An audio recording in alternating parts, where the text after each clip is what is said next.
Everyone, চলে এসেছে একটি নতুন সাকসেস স্টোরি নিয়ে। আমাদের সাথে আছেন শিফাত ভাইয়া, যিনি রিসেন্টলি ইউকের ভিসা পেয়েছে। চলুন তার মুখ থেকে শুনে আসা যাক তার সাকসেস স্টোরি। ওয়েল ভাইয়া, কনগ্রাচুলেশনস। আপনি তো রিসেন্টলি ইউকের ভিসা পেয়েছেন, কেমন ফিল করছেন? আলহামদুলিল্লাহ ভালোই লাগছে। মানে ভিসা অনেকদিন ওয়েট করার পরে ভিসাটা পাইছি, সো বাসার সবাই হ্যাপি এন্ড ভালোই লাগছে আলহামদুলিল্লাহ। আচ্ছা, আপনার কি কোনো ইন্টারভিউ হয়েছে? আমার বেসিক্যালি হচ্ছে ইউনিভার্সিটির ইন্টারভিউটা হয়েছিল, তারপরে ইউকেবি ইন্টারভিউটা হয়নি। ওকে। আর ভাইয়া, যে আপনি হচ্ছে কোন ইনটেকে এবং কোন ইউনিভার্সিটিতে যাচ্ছেন? আমি হচ্ছে সেপ্টেম্বর ইনটেকে ইউনিভার্সিটি কলেজ বার্মিংহামে যাচ্ছি।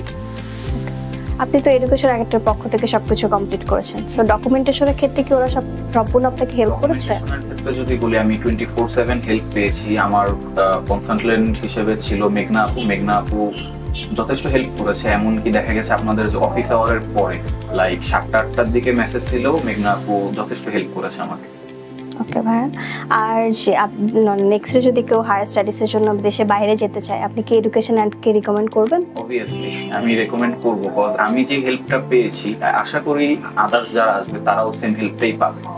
থ্যাংক ইউ ভাইয়া। এতক্ষণ শুনলাম আমরা শিফাত ভাইয়ের ভিসা সাকসেস স্টোরি।